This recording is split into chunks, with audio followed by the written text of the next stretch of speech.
Betulkah saudara masuknya Kaisang ini diprediksi untuk duduk di posisi ketua umum, lalu bagaimana pengaruhnya untuk mendongkrak suara PSI di Pileg?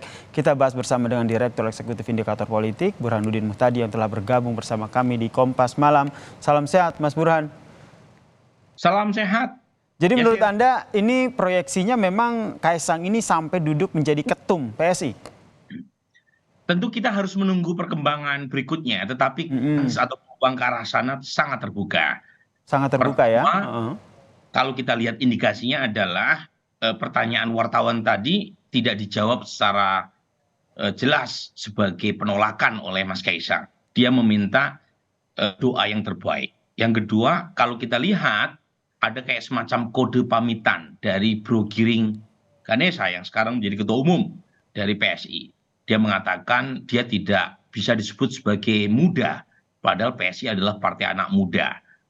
Kemudian juga sudah dalam banyak kesempatan Bro Giring tidak menampakkan batang hidungnya dalam acara-acara penting, misalnya ketika PSI diundang ke Hambalang dalam acara menyambut kedatangan Pak SBY dan Partai Demokrat. Dan terakhir adalah mekanisme pemilihan ketua umum PSI itu kalau saya tidak salah di ADRT PSI itu sangat tergantung pada ketua dewan pembinanya, yaitu Jeffrey Giovanni yang kebetulan hadir juga datang ke rumah Pak Jokowi ya, menyambut masuknya Mas Kaisang ke PSI. Jadi sangat terbuka. Sangat terbuka lebar ya. Ini pertanyaan selanjutnya, kenapa akhirnya Kaisang punya kans begitu untuk menduduki ketum PSI? Apakah memang karena sosok Kaisangnya atau ada pengaruh dari sang ayah Presiden Joko Widodo? Pertama, Kaisang sendiri kan anak muda ya, dan PSI membranding dirinya sebagai partai anak muda. Dan tentu ada ekspektasi untuk menjadikan PSI sebagai partai move forward ya, partai pemenang pemilu di Thailand yang kebetulan partai anak muda. Jadi tetapi tentu saja Kaisang tidak akan dibicarakan banyak orang kalau bukan anak Presiden Jokowi yang kebetulan presiden dengan popularitas tinggi saat ini di kisaran 80-an%.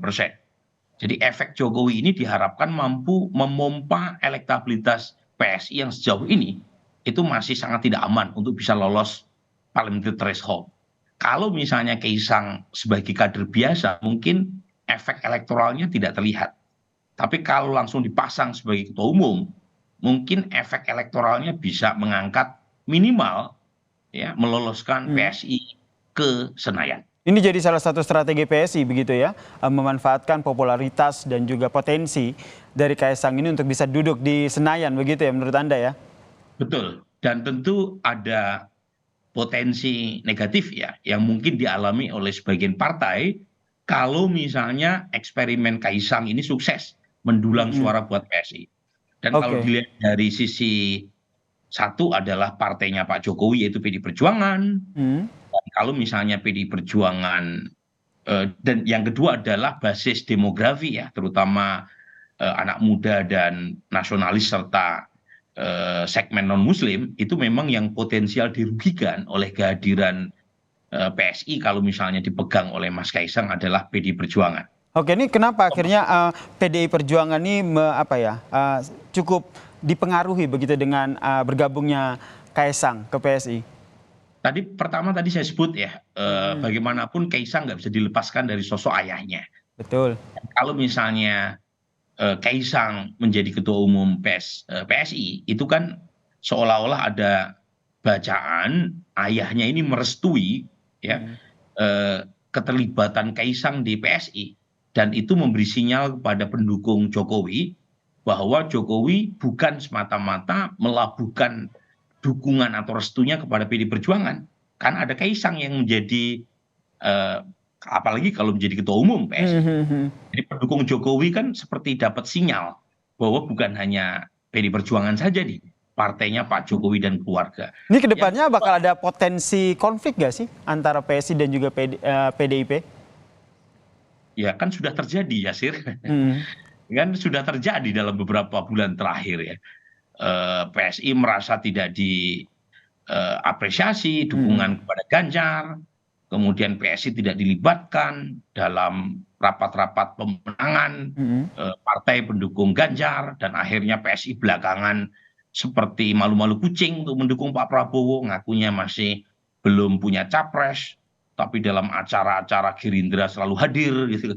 Jadi udah terlihat. Nah, menurut saya masuknya Kaisang ini menambah antagonisme politik antara PSI dan PD Perjuangan. Apalagi kalau secara elektoral, misalnya eksperimen Kaisang ini mampu menarik sebagian pendukung PD Perjuangan untuk kemudian melirik PSI. Pengaruhnya ke hubungan antara PDIP dan Joko Widodo seperti apa?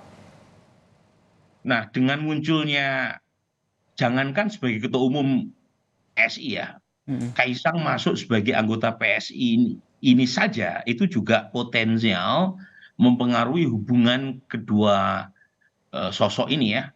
Satu adalah Pak Jokowi, yang kedua adalah PD Perjuangan.